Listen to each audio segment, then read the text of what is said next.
Oh my freaking god, Jack, I hate you! Hey everybody, welcome to Lou on Lost. This is episode 5, The Lighthouse. I seriously did not think it was possible to hate Jack more than I did for the last couple of weeks, but oh, he made it happen this week. I apologize to all the Jack fans out there, but I mean, come on already. Alright, enough criticizing, let's get to the show. So we start off with Jack, and he's talking to his mother on the phone, and he looks down and he sees that he has a scar over by his appendix. He asks his mother when did he get his appendix removed, and she says about 7 or 8 or something like that. Jack doesn't really seem to remember. He says he guesses, but it also could be some kind of scar from just like what he had in the first episode. You guys remember when he had the red mark on his neck? Maybe it was something related to that. For all we know, it's the marking from when Juliet blew up the bomb. Jack hangs up the phone, he drives to his school, and we discover that Jack is a dad. And boy, does he seem to like Jack. This relationship seems pretty familiar, doesn't it? Maybe Jack and his dad Christian? I hooked up the Red Sox game if you want. I used to read this book to you all the time when you were a kid. Hey! I'm just trying to have a conversation with you, David. Can we just get through this? Believe it or not, I actually don't mind the flash sideways Jack so far. This Jack seems to have a little bit more control of his life. We know that he's not as bad of an alcoholic as he was because his mother asks him for a drink and he refuses. So the fact that he's a dad shows that he either settled down with someone or maybe had a one-night stand and now he has a kid. First I thought that the kid's mother was Claire, believe it or not, because he kind of looks like Claire. I mean, we know it's not Claire because the mother asks in the will, you know, who's this Claire Littleton? And they would have definitely known if it was Claire. But he sure does look a lot like her. We also know that it can't be Kate because Kate was arrested on the plane during this timeline. I honestly think it's Juliet. Alright, let's get back to the island. So Claire goes to get Jin, realizes that the blackguard is not dead, takes them both back to her camp, and then Jin awakes with this gigantic gash in his leg. Man, that was pretty gross. Claire demands to know where Aaron is. She's pretty convinced that the people in the temple are the ones who have Aaron, and she just keeps asking and yelling at this poor guard. Jin tries to save the poor guard by saying that it was actually Kate who has the baby, which we know is true. But of course, just like Russo, we know that Claire would not believe Jin that actually it's Kate who has Aaron. So Claire does a fatality move to the guard, and then asks Jin why did he say that Kate had Aaron. Jin goes on to explain that he was just lying and he wanted to save the guard's life. And then she said, well, I'm glad you said that, because if that was true, I would have had to kill Kate. Jin realizes this is not the original Claire which he met on the plane during the 2004 timeline. He goes on to try to protect himself by saying that Aaron's inside the temple, which is a really smart move on his part because Claire would probably kill him.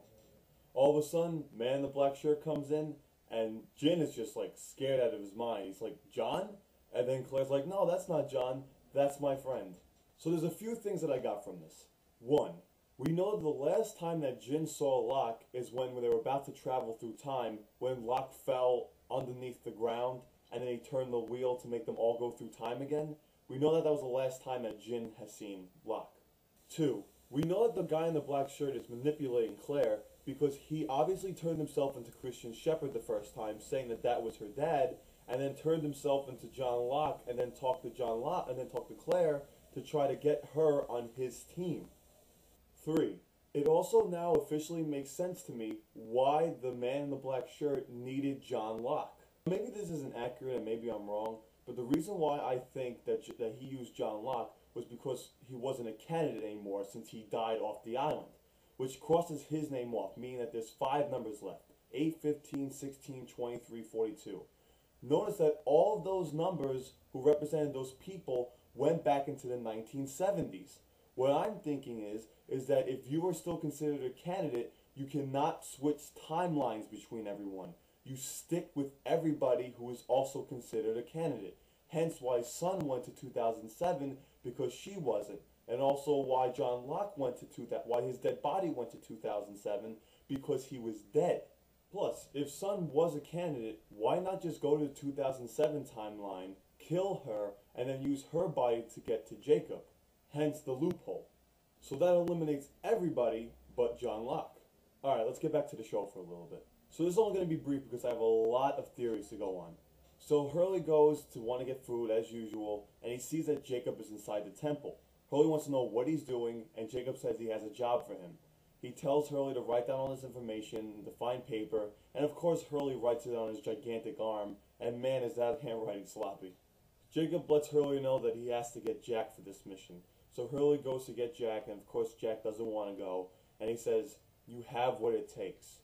And we learn later on in that episode that the reason why Jack actually decides to go with Hurley is because his father always used to say to him, "You don't have what it takes." And that killed Jack inside. So Hurley takes Jack outside the temple, they bump into Kate, but Kate decides to go find Claire, and then Hurley and Jack wind up going to the cave where Jack brought everybody in the 2004 timeline. Behind the cave is a gigantic lighthouse. Jack wants to know why they've never seen this thing before, and Hurley says, well, maybe just because we weren't looking for it.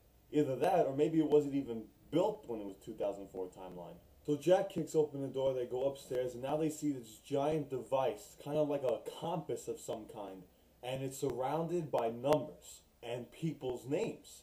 Jack doesn't realize that his name is up there just yet, but he notices that Hurley just starts bringing it down to 108 like Jacob ordered him to. We know that Jacob told Hurley that he should move it to 108 so that his friend can come and help them. So Hurley is now moving the chain the slowest way possible. And Jack is noticing that through these little mirrors, there are houses and stuff that are being seen. He looks behind them and all there is ocean. He wants to know what the hell's going on. So then as he looks down at the board, he notices that his name is there, number 23. He yells at Hurley to put it at 23. Hurley says, "I can't do that," and he pushes Hurley out of the way and moves it to 23. Really quick though, did you guys notice when they went by 108 what the name was? It was somebody named Wallace. We don't know who that is yet, but check the link to see to go and take a look at that. Jack, miraculously 100 times stronger than Hurley, moves the chain really fast to 23 and looks in the mirrors and sees his old house. He then comes to a conclusion that Jacob has been watching everybody that is on there the whole time. Jack, in an anger of frustration, wants to know where Jacob is, and Hurley tells him that he pops up whenever he wants to.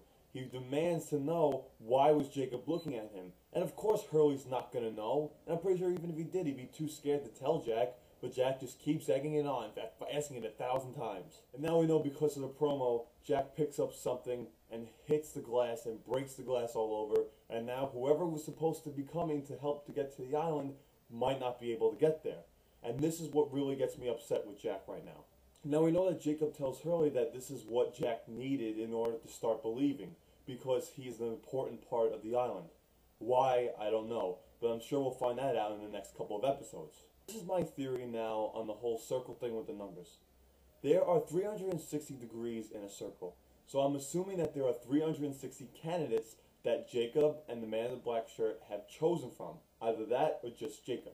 Out of these 360 candidates, I thought that he picked one person from every degree that's on the globe. The reason why that theory can't work is, first off, there's too many people from different times that were considered as candidates in the beginning to be in one place at one time.